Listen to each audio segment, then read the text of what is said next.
Vader in die hemel, dankie vir geloofsekerheid. Dankie dat in 'n wêreld van onsekerheid ons kan weet ons name is op U handpalm ingegraveer. In 'n wêreld van onsekerheid kan ons vanoggend vir mekaar sê, Jesus Christus het ons uitverkies voor die grondlegging van hierdie wêreld om heilig en onberispelik voor U te mag lewe. Dankie Vader dat U ons deur hierdie geloofsekerheid ook vrymoedigheid gee. Dat ons as gemeente mag groei. Nie net nader aan U nie, maar ook nader aan mekaar, want dit is wat U wet van ons vra. Liefde vir my as julle God. Wie julle dien. Die manier hoe julle my dien. Die dag waarop julle my dien. Die naam waarmee julle my aanspreek as julle my dien.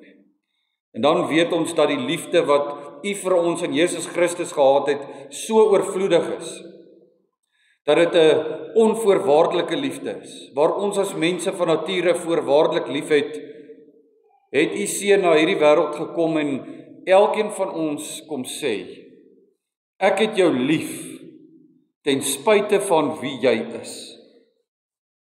En dan het U seun ons so lief, Vader, dat U dit verordineer het, dat hy daardie lydingsbeker in Getsemane tot by die laaste druppel sal leeg drink, wat die toorn oor ons sondes simboliseer. Dat hy met daardie lydingsbeker Golgotha toe is. En dat hy daar aan die kruis op Golgotha daardie beker gedrink het, terwille van ons, tot hy sy laaste asem uitgeblaas het. Dat hy die skuldbrief van ons sonde, saam met hom, aan die kruis op Golgotha vasgespijker het. Hemelvader, as ons dit eers begin besef, hoe begenadig ons is, om ons te gevat het van waar ons was, in ons sonde, in ons dood, in die hel, om ons te kry waar ons nou is, in 'n gemeente, met geloofsgroei, met die geloofsekerheid, dat ek reeds al in hierdie bedeling, deel het aan die ewige Sabbatsrus, dan dank ons U daarvoor. Vader, ons bid U seën op ons gemeente af.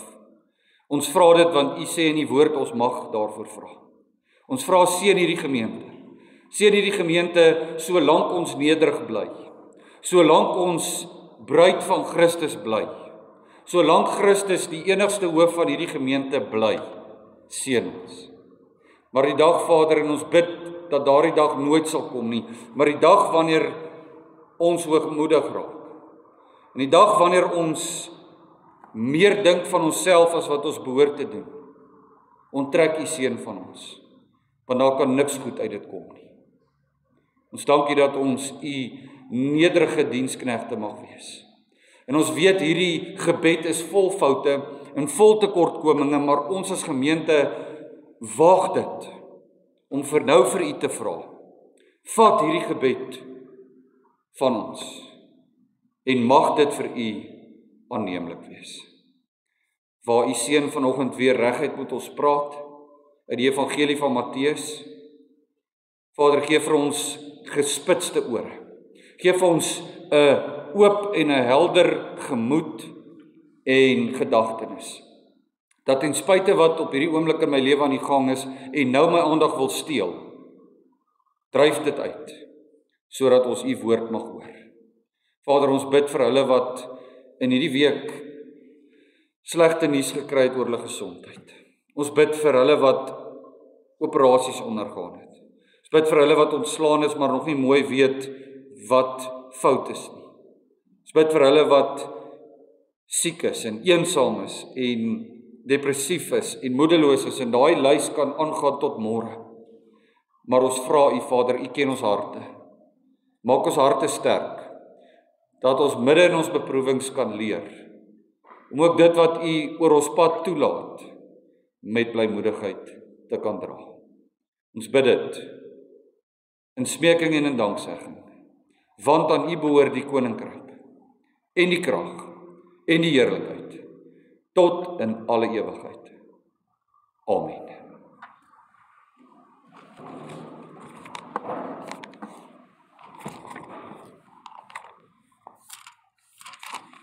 Geliefde kind van God, jy gaan dalk 'n deel van Jesus vanoggend leer ken wat jy nooit geken het nie. Ons het daai idee en dit is van kleins af by baie van ons ingeprent dat ons 'n liewe Jesus aanbid. Hy het altyd net mooi met die mense gepraat. Hy was altyd net rustig van gemoed. Wel, dit is nie die Jesus wat die Bybel ons leer nie. Dit is 'n ander Jesus. Die woord leer vir ons 'n beginselvaste persoon in Jesus Christus wat ons die reëls van die koninkryk kom leer. En dan het hy hierdie wonderlike genadekant van hom waar hy die saligsprekinge gee aan die een kant in Matteus 5, maar hy het ook hierdie waarskuwende kant wat hy in Matteus 23 vir die Fariseërs en die skrifgeleerdes gee. 7 wee julle. Ongelukkig het ons Afrikaanse vertalings dit baie sag vertaal. Daar staan in die Grieks: vervloek is julle as julle hierdie dinge doen. En een van hierdie 7 vloeke wat Jesus uitspreek oor die Fariseërs en die skrifgeleerdes vind ons vanoggend in Matteus 23 vers 23 tot 24. Kom ons lees dit saam. Wee julle, vervloek is julle, skrifgeleerdes en Fariseërs, geveinstes, skynheiliges, want julle gee tiendes van kruisement en anys en koriander, en die swaarste van die wet laat julle na, die reg, die barmhartigheid en die trou. Hierdie dinge behoort julle te doen, sonder om die ander na te laat. Blinde leiers, julle wat die muggie uitsif, maar die kameel insluk. Ons gaan tot sover lees. Ons gaan daardie teksverse op die bord hou en jy's welkom om te volg, soos ons dan ook in diepte in hierdie 2 verse ingaan in God se woord. Geliefde gemeente van Jesus Christus, die mens is daarom maar net in sy natuur gemaak om 'n berg van 'n molshoop te maak. Gaan kyk maar in jou eie lewe. Hoeveel keer sê jy nie vir jouself, hierdie ding wat vir my voor my lê is onoorkombaar groot. En dan kom die tyd maar en dan gaan die tyd maar en voor jy agterkom dan sê deur dit ook. Ons is van nature geneig om te oordryf, om dinge groter te maak as wat dit regtig is. En dit is wat Jesus Christus kom aanspreek hier deur 'n wee julle uitspraak. Jesus se woorde om 'n kameel van 'n muggie te maak, om 'n berg van 'n molshoop te maak. Hierdie klein onbenullige dingetjies in my lewe wat al my aandag en tyd verg. Maar die groot en die gewigtige dinge in my lewe, dit kry nie aandag, dit kry nie tyd nie. Toets dit maar in jou eie lewe, gaan vat 'n week 'n dagboek. En dan skryf jy neer hoeveel tyd jy spandeer aan TV kyk of koerant lees of aan stokperdjies of aan braai of aan swem of wat ook al. En in daardie selfde boek stel jy 'n balansstaat op aan die ander kant. Hoeveel tyd spandeer jy in skrifstudie? Hoeveel tyd spandeer jy in gebed? En hoeveel tyd spandeer jy daaraan om na te dink oor jou eie sonde? En dan weeg jy die muggie en die kameel teenoor mekaar op. Nou kan dit gebeur, sê Jesus, ongelukkig dat hierdie beginsel ook in geloofslewens kan begin figureer en toegepas word. Hierdie is Jesus se laaste preek voor hy aan die kruis op Golgotha gaan hang.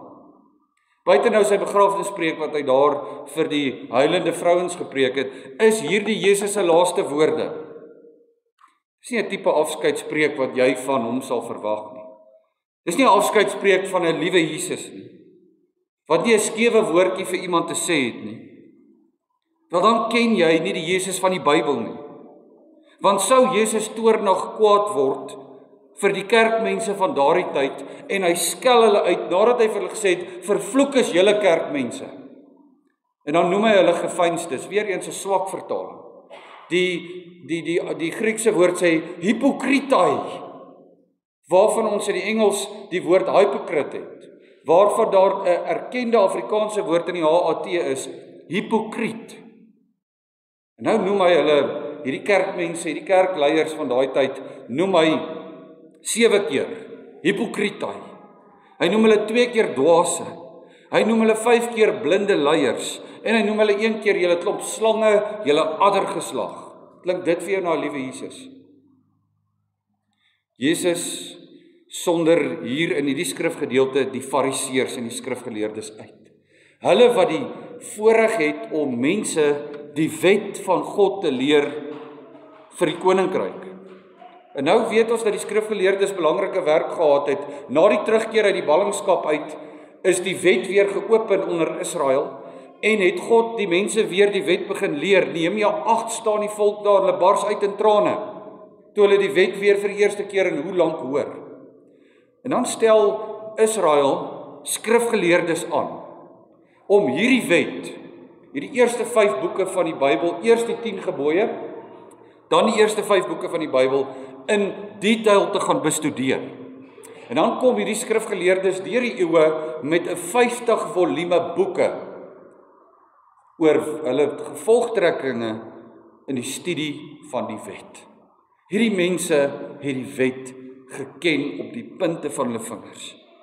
En nou het hulle ongelukkig gegaan en by elke wet het hulle 1000 reeltjies gaan byskryf van wat hulle dink hoe hierdie wet toegepas moet word. En dit is nie wat God wil hê nie. As God sê jy mag nie steel nie, dan is daar nie 'n uitsondering, maar dalk. Nee. Dit is wat hierdie mense ongelukkig gaan doen het, hierdie skrifgeleerdes. En nou die tweede groep vir wie hy daar uitsonder is die fariseërs. Die fariseërs, 'n fariseer beteken die afgesonderde een, die een wat eenkant bly. Hulle het hulle lewens daaraan toegewy om nou hierdie 50 boeke wat die skrifgeleerdes geskryf het oor die wet, elkeen van daardie reeltjies, duisende reëls, 100% na te kom. En nou is dit eintlik snaaks dat daar 7 tipe fariseërs in daai tyd was, hierdie 50 volume boek sê dit. Jy kry die skouer fariseer, die een wat in die strate rondgeloop het en jy het hom op 'n myl sien aankom en dan het hy sy goeie werke daar voor die mense gedoen en as hy klaar was, dan het hy homself so op die skouer geklop. Die skouer fariseer. Dan het jy die wagge bietjie fariseer gekry. Die een wat gesê het ons gaan goeie dade doen, ons gaan net 'n bietjie wag. Kom ons praat eers daaroor. En dan word daar verskriklik baie gepraat, maar daar word niks gedoen nie. En dan kry jy die gekneusde en die bebloede fariseer. Al hierdie goed is in daai tyd, jy is in een van 7 kategorieë as fariseer geplaas. Die gekneusde en die bebloede fariseer was so vroom, dat as hy in die strate geloop het, het hy met sy oë toegeloop, want net nou sien hy 'n vrou en hy begeer haar. Dan het hy eerder in goed vasgeloop, homself gekneus, sy neus laat begin bloei, eerder as om sy oë oop te maak. En dan kry jy die boggelrig fariseer. Die een wat in die straat so krom geloop het, omdat hy so nederig wou voorkom voor al die mense. Hy het ook nie sy voete opgelig nie, hy het net so geskuif en as daar op trappie was, dan het hy ook per ongeluk geval, sodat almal hom sou jammer kry. En dan het jy hier altyd uitrekende fariseer gekry. Die ou wat boekhou van sy goeie dade, en dink, God is in skuldpyl. En nou is dit teen die agtergrond van hierdie klasse van fariseërs, dat Jesus na hulle toe kom en vir hulle sê, hypocritai. Jy sien hoe belaglik raak 'n geloofsisteem, 'n kerkverband, 'n gemeente, 'n kerkraad, 'n lidmaat, as hulle begin vashou aan allerhande mensgemaakte reeltjies. Dan kan jy jouself in een van die klasse van die fariseërs gaan indeel. Dan is jy regtig besig met muggies. En dan verhef jy baie keer, en dit gebeur in soveel kerkverbande, dan verhef jy muggies tot kameelstatus. 'n goeie voorbeeld hiervan kry ons in Matteus 15. Die disippels begin te eet voor hulle hande gewas het. Net nie dit nie. Dan is daar 'n groot ophef onder die fariseërs. Hulle storm op Jesus af. Hoe kan hierdie klomp disippels eet sonder dat hulle die oorgelewerde gebruike van die ou mens nagekom het en eers hulle hande gewas het? En dan weet jy wat sê Jesus vir hulle? Te vergeefs vereer julle my met leringe wat gebooie van mense is. Julle harte is ver van my. Jy kan gebooie van mense nakom soveel as wat jy wil. Jy kan vir jouself sê, my oupa het gesê, jy stap met jou regtervoet eers by die kerk in en jy kan dit doen tot die dag wat jy doodgaan, gaan jou niks help. Niks. Oorgelewerde gebruike van ou mense help jou absoluut niks, as jou hart ver van God af is. En dit is presies waarteen Jesus gelowiges waarsku in Matteus 23. Eerder ons nou waarsku op pad Golgotha toe, as wat ons eendag moet uitvind. Ek was 'n hipokritai. Jesus praat in hierdie hoofstuk van die moderne fariseërs ook van die dag. Die 53 vertaling praat van gefeinstes, die 83 van huigelaars. Maar, soos ek nou reeds al hierdie woord gesê het, daar is 'n Afrikaanse woord in die HAT wat sê hipokriet. Skynheilige, dis nog 'n mooier woord. So hierdie Griekse woord is gebruik vir iemand wat in die antieke Griekse teaters, daar was nie TV nie, so hulle was baie lief daarvoor om teater toe te gaan. En daar's mense wat dan rolle vertolk het en dan het die skares mal gegaan. Nou, in daai tyd was 'n hipokritai iemand wat 2 rolle op een slag vertolk het. En hy het 2 maskers in sy hand vasgehou. En dit was gewoonlik eers 'n komiese rol, dan het hy sy masker opgesit en hy het vir die gehoor laat verstaan hy's nou komies. Dan het hy daai een afgehaal en dan het hy die hartseer een opgesit, die hartseer masker. En dit was 'n hipokritai. So, met ander woorde, hy's twee mense in een liggaam. En dit is volgens die Grieks, iemand wat letterlik wegkruip agter 'n masker op verskillende tye, op verskillende plekke, voor verskillende mense, om iets voor te gee wie of wat hy of sy nie is nie. Dis 'n hipokritai. Maskerdraers om by die omstandighede te pas. As daai fariseer daai aand alleen in sy kamer is, wie weet wat vang hy aan. Maar as hy in die straat tussen die mense is, dan moet hulle sien, hier kom 'n fariseer. Dis uitputtend om so te lewe. Want jy's die hele tyd gefokus op, wat gaan mense sê? Hoe gaan hulle reageer? En dit is juis in hierdie hoofstuk waar Jesus ons waarsku om onsself elke liewe dag te ondersoek, sodat ons nie in dieselfde struik trap nie, wat die fariseërs in Jesus se tyd getrap het om dalk as gemeente kenmerke en eienskappe van 'n moderne fariseer te begin toon. Godsdienstige akteurs te word, obsessief te raak met onbelangrike en onbenullige goedjies. Jesus maak 'n uitspraak oor 'n alledaagse beeld. Hy gebruik die voorbeeld van die muggie en die kameel. Dalk nie meer in ons tyd vandag nie, 'n muggie dalk nog, maar baie van ons sien nie meer kamele elke dag nie. 'n Kameel was die vervoermiddel van daai tyd. Was in die woestyn was dit ook die grootste landdier wat daar was. So teen hierdie agtergrond verstaan die mense vir wie Jesus hierdie praat 100%. Hy slaan die spyker 100% op die kop. Mens kan nogal wonder waar Jesus nou eintlik aan die muggie en die kameel kom, maar dit gaan oor die Ou Testamentiese seremoniële wette. Hoor wat sê Levitikus 11 vers 42 oor die muggie. Hy sê alles wat op sy buik seil en alles wat op 4 pote loop, ook alles wat baie pote het, naamlik ongediertes wat op die aarde wemel, mag julle nie eet nie, want hulle is 'n gruwel. Met ander woorde, die wet sê nou vir ons, die muggie, die kleinste diertjie wat daar is, hierdie muggie is onrein, is 'n gruwel. En ook Levitikus 11 vers 4 sê iets van die kameel. Maar die volgende mag julle nie eet nie, van die wat herkou en van die wat gesplitste kloue het, die kameel, want hy herkou, maar hy het geen gesplitste kloue nie. Onrein is hulle vir julle. Met ander woorde, volgens die wet, mag jy nie 'n muggie geëet het nie, maar jy mag ook nie 'n kameel geëet het nie. So beide, die muggie en die kameel, is nou onrein diere. Die grootste en die kleinste sonder Jesus uit. Nou die fariseërs die gebruik gehad voordat hulle wyn drink, dan het hulle eers vir al die mense 'n doek gevat. En dan het hulle wyn deur 'n doek gegooi, sodat sou daar per ongeluk 'n muggie in my wyn val, hierdie doek die muggie kan opvang, sodat ek hom nie drink sonder dat ek dit weet en dan onrein is volgens die wet. Dit was die gebruik in daai tyd van die fariseërs.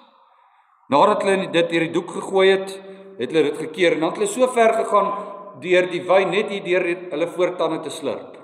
As die doek miskien nie die muggie opvang nie, dan kan ek daarom nog met my tande hier tussen my tande deur, kan ek daai muggie vang. En nou sê Jesus, hierdie fariseërs het obsessief geraak oor die nakom van klein, onbenullige dingetjies. Dinge waaroor daar binne die Christelike gemeente eintlik vryheid behoort te wees. Paulus praat in Romeine 14 vers 13 tot 23 oor die feit dat ons mekaar nie moet oordeel nie. Dat ons mekaar beweegruimte moet gee binne Christelike vryheid. Vir party is party dae baie belangrik en vir ander dae mense is dit nie belangrik nie. Moenie mekaar oordeel nie. Vir party mense is hierdie voedselgroepe baie belangrik en vir ander is dit nie belangrik nie. Moenie mekaar oordeel nie. Moenie van klein goedjies groot goed maak nie. Maar wanneer dit kom by die groot dinge, dan het daai fariseërs die kameel gevat en binne in hulle wynglas ingedruk. En nou sê Jesus vir ons, wat het eintlik hier gebeur? Wat is eintlik die beeld van die muggie en die kameel?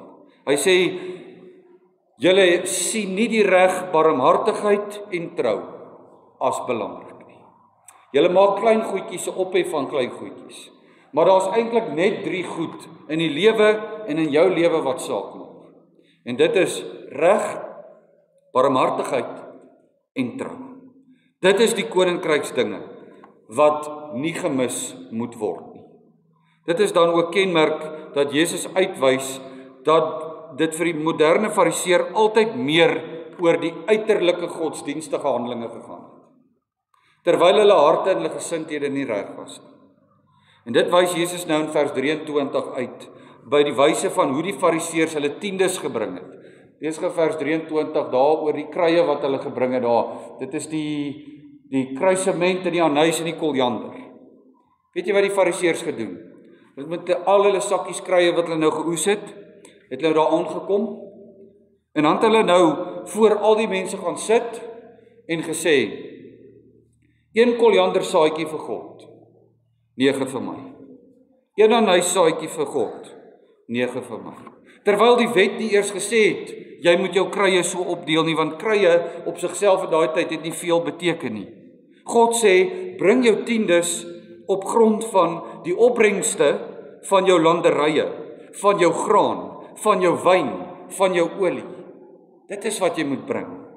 Dis die tiendes wat gebring moet word. Weereens, die fariseërs wat daar moet sulke klein saadjies sit en aftel, wat die klein dingetjies groot probeer maak, wat dit nie was nie. Wanneer die fariseërs hierdie kruie saad uittel vir die mense, dan doen hulle dit nie met die doel om mekaar te help nie. Hulle is hipokriete, maskerdraers in 'n teater wat meer as een rol moet vertolk. So met ander woorde, hulle wil die mense laat glo. Ek doen dit omdat ek my tiende gee. Maar eintlik het dit glad nie daaroor gegaan nie. Dit het gegaan oor mense wat moet sien hoe belangrik ek is. 'n Ligte kategorie, sê Jesus. Wette wat daar nie so baie aandag aan behoort gegee te word nie. In vandag se tye sal ons sê die seremoniele wette binne die eerste 5 boeke van die woord wat duidelik in Christus vervul is. Maar dan het jy 'n swaarder kategorie wet binne die eerste 5 boeke van die Bybel en dit is die 10 gebooie. Aan daardie wette steur die fariseërs hulle nie. Wat die fariseer egter doen is, hulle het al die belangrike goed in die ligte kategorie gaan sit en hulle die minder belangrike goed in die swaarder kategorie, in die kameelgroep gaan sit. En dit is hoekom vandag se skrifgedeelte jou leer. Hou die klein goed in jou lewe klein en hou die groot goed in jou lewe groot. As dit kom by jou werk, as dit kom by die skool, prioritiseer. As dit kom by jou verhoudings, prioritiseer en hou die klein goed klein. Hoe maak 'n mens hierdie onderskeid? Hoe weet jy wat is 'n kameel in my lewe en wat is 'n muggie in my lewe? Wat is die swaar dinge en wat is die ligte dinge? Christus wys vir jou die kameel vandag uit hierdie teks uit. Hy sê vir jou reg, barmhartigheid en trou. As jy hierdie 3 dinge beoefen, dan kan jy nie verkeerd gaan nie. Dit is die swaar dinge. Dis die kameel. Jesus bring die woorde van Micha, die profeet Micha hier in vervulling as Micha al die Ou Testament leer, hoofstuk 6 vers 8. Hy het jou bekend gemaak, o mens wat goed is. En wat vra die Here van jou anders, as om reg te doen, en liefde te betrag, en ootmoedig te wandel met jou God. Dis dit. Dis al wat God van jou vra. Al hierdie dinge trek saam in liefde vir hom en vir jou naaste. So kom ons toets die 3 kamele in ons eie lewe. Christus praat eers van die reg. Die reg hier word nie net in 'n regsin gebruik van regverdigheid nie, maar ook om reg te lewe. In elke liewe situasie van jou lewe. En hoe wonderlik dat Jesus iets daaroor sê by die saligsprekinge ook. Hy sê, salig is die wat honger en dors na geregtigheid, want hulle sal versadig word. Om dit anders te stel, ander mense te behandel soos jy graag behandel wil word. Jou God te aanbid op die regte manier, volgens sy woord. Ook sê Christus, leef barmhartigheid. Wat beteken barmhartigheid? Hy sê, en weer eens in die saligsprekinge, hoe koppel die saligsprekinge eintlik by die vervloekingssprekinge? Hy sê, as jy geregtigheid lewe, salig is die wat honger en dors na geregtigheid, want hulle sal versadig word. As jy barmhartigheid lewe, salig, net die volgende vers, salig is die barmhartiges, want aan hulle sal barmhartigheid bewys word. As jy dit nie doen nie, vervloek. So barmhartigheid beteken om 'n hart te hê. Dis waar die woord wat jy hoor in barmhartigheid, om 'n hart te hê vir jou naaste. Om soos Paulus in Filippense sê rondom Christus, hy het na hierdie wêreld gekom nie om aan sy eie belange te dink nie, maar aan die belange van ander. Word vir 'n oomblik stil in jou lewe. Laat hierdie kameel in jou lewe figureer. Groot dinge groot. Reg, barmhartigheid en die laaste ding is trou. Leef so dat jy vertrou kan word. Leef so dat mense op jou kan staatmaak. Leef so dat mense nie die hele tyd agterdogtig hoef te wees nie. Dit is die kameel. Dis die groot ding waarvan Jesus praat. Hy is homself die wet op as hy sê, liefde vir God, liefde vir jou naaste, alles anders is ondergeskik. Elke liewe, daar's die grootste wet, liefde. Om nie 'n ophef te maak van klein dingetjies, wat die liefde tussen jou en jou naaste kan benadeel nie. Maar wanneer jou hart vol van haat is, verneinige woorde uit te spreek nie, nee. Paulus sê, praat net dit wat goed en opbouend is. Terwyl ek by myself dink, ag, ek is darem nie te sleg. Dan is ek op fariseer status. So daarom, geliefde kind van God, kom ons gemeente praat reguit met mekaar.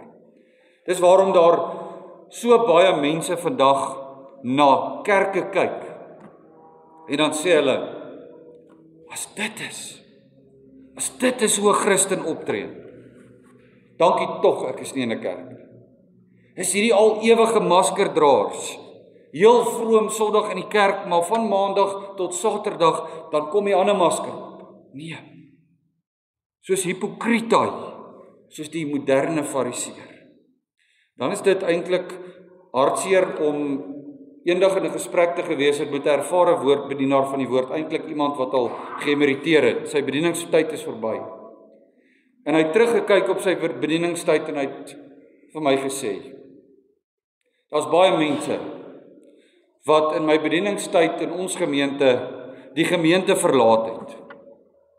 As hulle maar net die gemeente verlaat het, omdat die bedienaar van die woord of die ouderlinge dwaalleer verkondig, of die sakramente of die tug, die belangrike goed, nie bedien is nie, dan was dit nog regverdig. Maar bykans almal wat ontevrede was ontevrede oor muggies. Onbenullige sake. En dan staan mense geskok oor hoeveel passie mense het en hoe baie hulle kan opskop oor die muggies in hulle lewe. Hoeveel energie daarin gaan om 'n muggie 'n kameel te maak. Dit is in die mense natuur. om klein dinge groot te maak en groot dinge klein te maak. En dit werk in ons persoonlike lewe ook so. Hoe baie keer werk ons onsself nie op oor die klein dingetjies. Ons sit ons tyd en ons energie daarin. Maar as dit kom by die groot dinge, dan kry dit nie aandag nie. En daarom, geliefde kind van God, moet jou nie steur aan muggies nie. Moet jou nie steur aan goed soos waar staan watse ding in die gebou. Hoekom het die kerkklok nie vanoggend gelui voor ons in die kerk ingeloop het nie? Hoekom het hierdie gebou nie 'n toring nie? Watse kleur moet die mure wees wanneer ons weer verf? Waarom is daar dataprojektors voor in die gebou aangebring? Waarom het die kerkraad nie vanoggend geklee in volle pakke klere nie? Hoekom kom hierdie ou met sulke klere kerk toe? Muggies, muggies, muggies. Ons moet onsself ernstig ondersoek. Want Jesus sê hierdie gedrag, vervloek is julle. Sulke gedrag kan nie die koninkryk van die hemele binnekom nie. Klaar. Jesus is so ernstig teenoor sulke optrede dat hy sê, wee julle, as julle met julle mensgemaakte godsdienstige reëls die koninkryk van mense wil toesluit, terwyl julle die goddelike opdrag nalat. Die Fariseërs het vir hulle self navolgers gewen, en dan vir hierdie navolgers geleer om soos hulle te begin optree. En dan sê Jesus dat die toestand van 'n persoon se lewe onder 'n Fariseër se invloed eintlik nog erger is. Hy word dubbel ryp gemaak vir die hel. So dit is verskriklik wat Jesus hier sê. Dink daaroor. Dis beter om ongelowig te bly as om 'n moderne Fariseër te wees.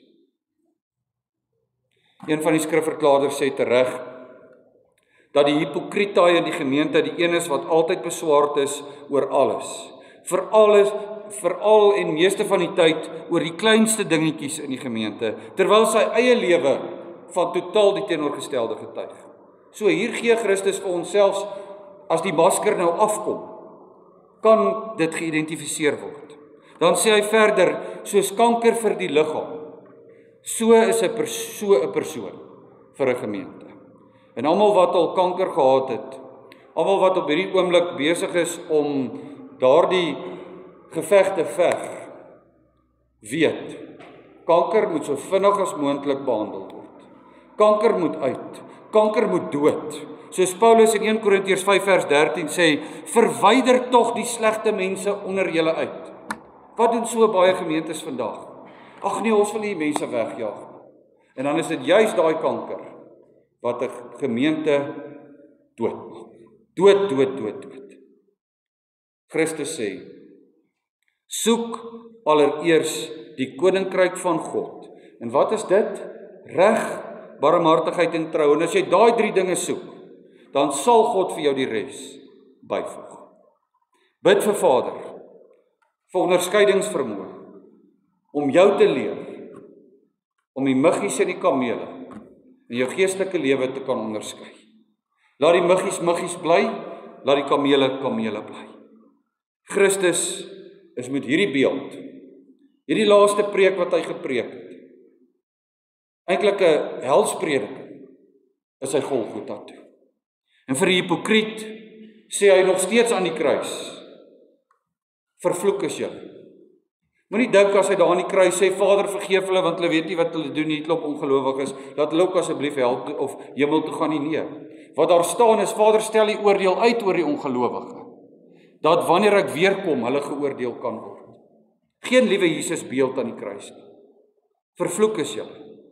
Maar vir die een wat hom of haar vandag aan hierdie boodskap gesteer het, wat van vandag af besluit, ek gaan my masker afruk, ek gaan nie meer 'n hipokrietaai wees nie, ek gaan vrug dra, wat by bekering pas, tot opbou van hierdie gemeente, deur liefde vir mekaar.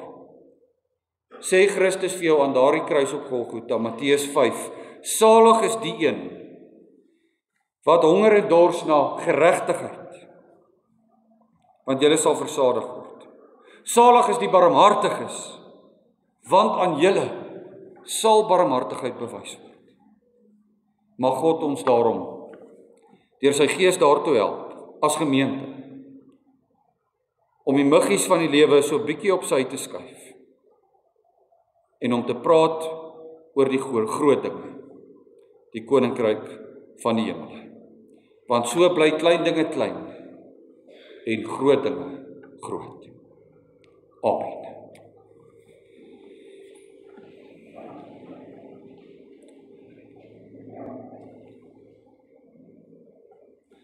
Vader in die hemel, baie dankie. Dankie dat Jesus Christus so reguit met ons praat. Dankie dat sy woord sny soos 'n weerligstraal, en as daai weerligstraal tref, dan verlig dit ook alles rondom. Dankie dat sy woorde soos dit is. Dat dit my dalk met 'n groot geklank vanoggend in my lewe ingekom het, en dat ek myself ondersoek eintlik ook moet agterkom, maar ek is 'n maskerdraer. Hemelvader, dan is dit ons gebed vanoggend, ruk elke lidmaat se masker af. Ruk ons gemeente se masker af. As daar een is, ruk hom af. Asseblief. Dat muggies in hierdie gemeente muggies kan bly. Dat kamele in hierdie gemeente kamele kan bly. En leer hierdie gemeente dat daar net 3 dinge is wat in liefde saamgevat word. Dat ons reg moet lewe. Dat ons barmhartigheid moet hê vir mekaar. En dat ons uiteindelik ook so sal lewe, dat ons mekaar in trou en vertroue kan ondersteun. In Jesus naam. Amen.